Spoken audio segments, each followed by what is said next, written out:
ಆಕಾಶವಾಣಿ ವಾರ್ತೆಗಳು ಓದುತ್ತಿರುವವರು ವಿದ್ಯಾ ಭಟ್. ಮುಖ್ಯಾಂಶಗಳು: ಅಹಮದಾಬಾದ್ನಲ್ಲಿ 405 ಕೋಟಿ ರೂಪಾಯಿ ಮೌಲ್ಯದ ಅಭಿವೃದ್ಧಿ ಕಾಮಗಾರಿಗಳಿಗೆ ಕೇಂದ್ರ ಸಚಿವ ಅಮಿತ್ ಶಾ ಚಾಲನೆ. ದೇಶದ 17,000 ವೃಕ್ಷ ಮಿತ್ರರೊಂದಿಗೆ ಇಂದು ಕೇಂದ್ರ ಕೃಷಿ ಸಚಿವ ಶಿವರಾಜ್ ಸಿಂಗ್ ಚೌಹಾಣ್ ಸಂವಾದ. ಸಕಲ ಸರ್ಕಾರಿ ಗೌರವಗಳೊಂದಿಗೆ ಮೈಸೂರಿನ ಕನಿಯನಹುಂಡಿಯ ತೋಟದ ಮನೆಯ ಆವರಣದಲ್ಲಿ ಇಂದು ಗಾನಕೋಗಿಲೆ ಎಸ್ ಜಾನಕಿ ಅಂತ್ಯ ಸಂಸ್ಕಾರ. ಫಿಫಾ ವಿಶ್ವಕಪ್ ಫುಟ್ಬಾಲ್, ಸ್ವಿಟ್ಜರ್ಲೆಂಡ್ ವಿರುದ್ಧ ಗೆದ್ದು ಸೆಮಿಫೈನಲ್ ಪ್ರವೇಶಿಸಿದ ಅರ್ಜೆಂಟೀನಾ. ಹಾಗೂ ವಿಂಬಲ್ಡನ್ ಟೆನ್ನಿಸ್ ಇಂದು ಪುರುಷರ ಸಿಂಗಲ್ಸ್, ಮಹಿಳೆಯರ ಡಬಲ್ಸ್ ವಿಭಾಗದ ಫೈನಲ್. ವಾರ್ತೆಗಳ ವಿವರ.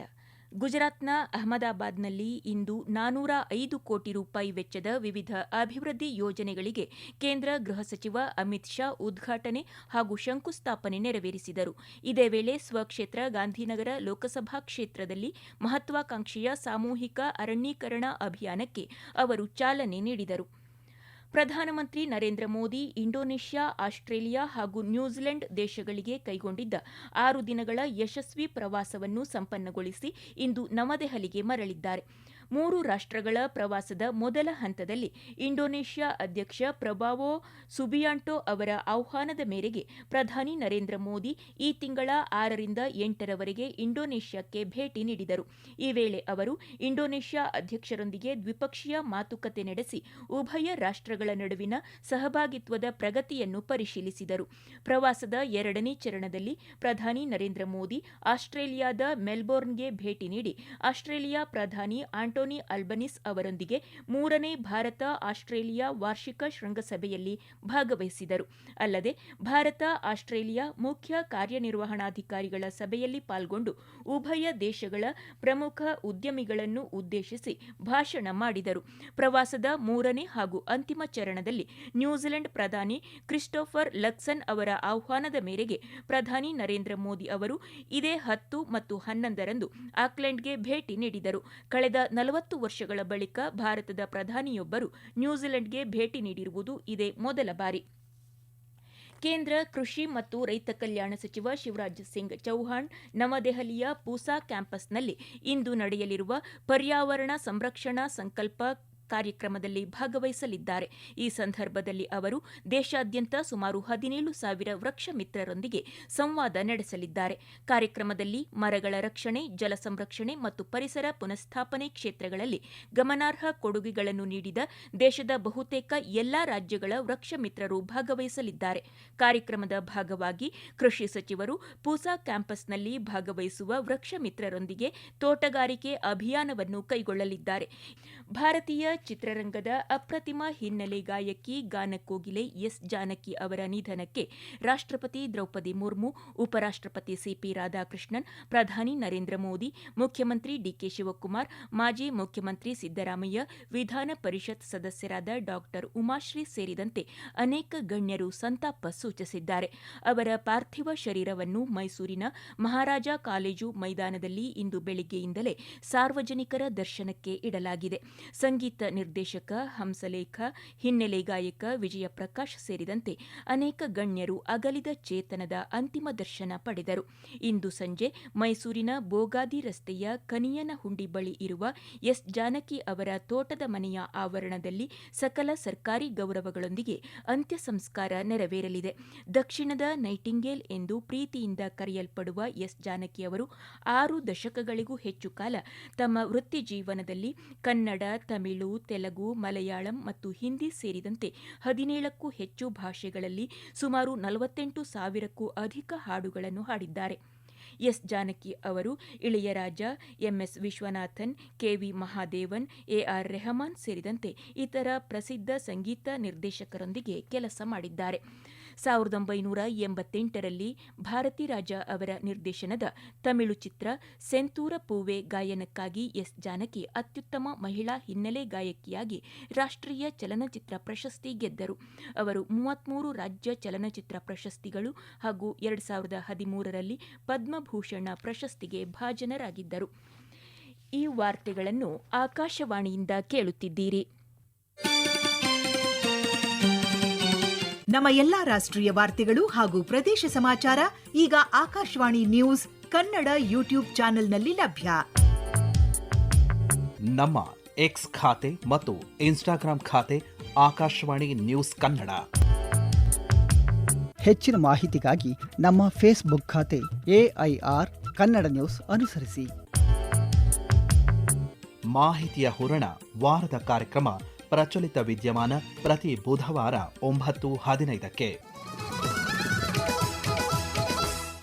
ವಿಯೆಟ್ನಾಂನ ಪೋ ಕ್ವಾನ್ ದ್ವೀಪದ ಸಮೀಪ ಸಂಭವಿಸಿದ ಸ್ಪೀಡ್ ಬೋಟ್ ದುರಂತದಲ್ಲಿ 15 ಭಾರತೀಯ ಪ್ರವಾಸಿಗರು ಮೃತಪಟ್ಟಿರುವ ಘಟನೆಗೆ ಸಂಬಂಧಿಸಿದಂತೆ ವಿಯೆಟ್ನಾಂ ಪ್ರಧಾನಿ ಲೇ ಮಿನ್ ಹನ್ ತನಿಖೆಗೆ ಆದೇಶಿಸಿದ್ದಾರೆ.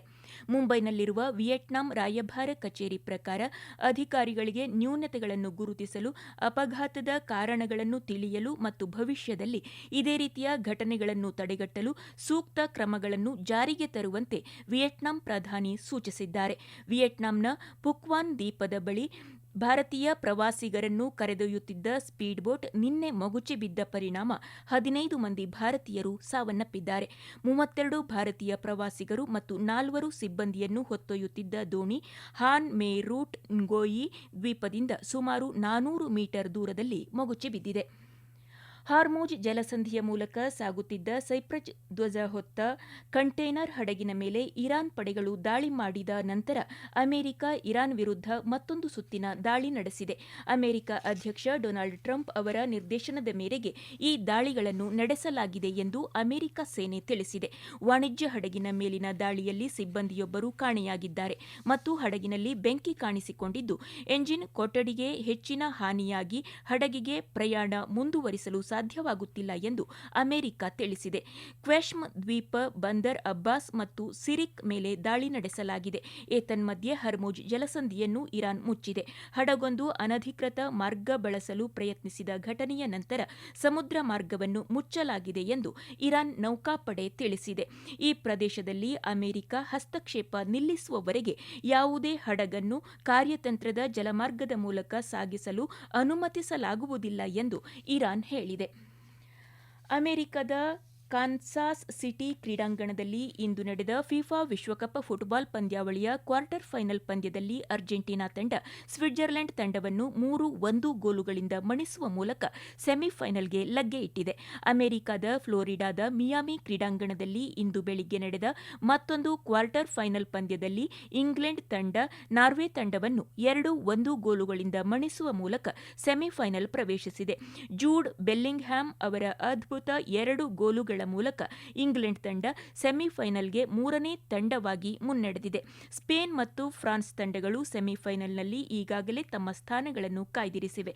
ಬೆಲ್ಜಿಯಂ ವಿರುದ್ಧ ಸ್ಪೇನ್ 2-1 ರೋಮಾಂಚಕ ಜಯ ಸಾಧಿಸಿ ಮುನ್ನಡೆ ಸಾಧಿಸಿದರೆ, ಮೊರಾಕೊ ವಿರುದ್ಧ ಫ್ರಾನ್ಸ್ 2-0 ಅಂತರದ ಗೆಲುವು ಸಾಧಿಸಿ ಸೆಮಿಫೈನಲ್ಗೆ ಲಗ್ಗೆ ಇಟ್ಟಿದೆ. ಪ್ರತಿಷ್ಠಿತ ವಿಂಬಲ್ಡನ್ ಗ್ರ್ಯಾಂಡ್ ಸ್ಲಾಮ್ ಟೆನಿಸ್ ಪಂದ್ಯಾವಳಿಯ ಪುರುಷರ ಸಿಂಗಲ್ಸ್ ಹಾಗೂ ಮಹಿಳೆಯರ ಡಬಲ್ಸ್ ವಿಭಾಗಗಳ ಫೈನಲ್ ಪಂದ್ಯಗಳು ಇಂದು ನಡೆಯಲಿವೆ.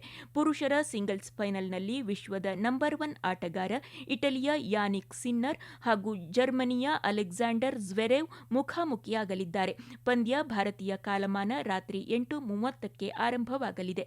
ಮಹಿಳೆಯರ ಡಬಲ್ಸ್ ಫೈನಲ್ ಪಂದ್ಯ ಭಾರತೀಯ ಕಾಲಮಾನ ಸಂಜೆ 5:30ಕ್ಕೆ ಆರಂಭವಾಗಲಿದ್ದು, 10ನೇ ಶ್ರೇಯಾಂಕಿತ ಜೋಡಿ ಚೀನಾದ ಗುವೋ ಹ್ಯಾನ್ಯು ಮತ್ತು ಫ್ರಾನ್ಸ್ನ ಕ್ರಿಸ್ಟಿನಾ ಮ್ಲಾಡೆನೋವಿಕ್, 2ನೇ ಶ್ರೇಯಾಂಕಿತ ಜೋಡಿ ಕೆನಡಾದ ಗ್ಯಾಬ್ರಿಯೆಲಾ ಡಬ್ರೋವ್ಸ್ಕಿ ಮತ್ತು ಬ್ರೆಜಿಲ್ನ ಲೂಯಿಸಾ ಸ್ಟೆಫಾನಿ ಅವರನ್ನು ಎದುರಿಸಲಿದ್ದಾರೆ. ಕೊನೆಯಲ್ಲಿ ಮತ್ತೊಮ್ಮೆ ಮುಖ್ಯಾಂಶಗಳು. ಅಹಮದಾಬಾದ್ನಲ್ಲಿ 405 ಕೋಟಿ ರೂಪಾಯಿ ಮೌಲ್ಯದ ಅಭಿವೃದ್ಧಿ ಕಾಮಗಾರಿಗಳಿಗೆ ಕೇಂದ್ರ ಸಚಿವ ಅಮಿತ್ ಶಾ ಚಾಲನೆ.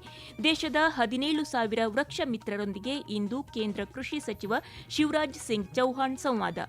ಸಕಲ ಸರ್ಕಾರಿ ಗೌರವಗಳೊಂದಿಗೆ ಮೈಸೂರಿನ ಕನಿಯನಹುಂಡಿಯ ತೋಟದ ಮನೆಯ ಆವರಣದಲ್ಲಿ ಇಂದು ಗಾನ ಕೋಗಿಲೆ ಎಸ್ ಜಾನಕಿ ಅಂತ್ಯ ಸಂಸ್ಕಾರ. ಫಿಫಾ ವಿಶ್ವಕಪ್ ಫುಟ್ಬಾಲ್, ಸ್ವಿಟ್ಜರ್ಲೆಂಡ್ ವಿರುದ್ಧ ಗೆದ್ದು ಸೆಮಿಫೈನಲ್ ಪ್ರವೇಶಿಸಿದ ಅರ್ಜೆಂಟೀನಾ ಹಾಗೂ ವಿಂಬಲ್ಡನ್ ಟೆನಿಸ್ ಇಂದು ಪುರುಷರ ಸಿಂಗಲ್ಸ್, ಮಹಿಳೆಯರ ಡಬಲ್ಸ್ ವಿಭಾಗದ ಫೈನಲ್. ಇಲ್ಲಿಗೆ ವಾರ್ತಾ ಪ್ರಸಾರ ಮುಕ್ತಾಯವಾಯಿತು. ನಮ್ಮ ಮುಂದಿನ ವಾರ್ತಾ ಪ್ರಸಾರ ಈ ಮಧ್ಯಾಹ್ನ 2:30 ನಿಮಿಷಕ್ಕೆ.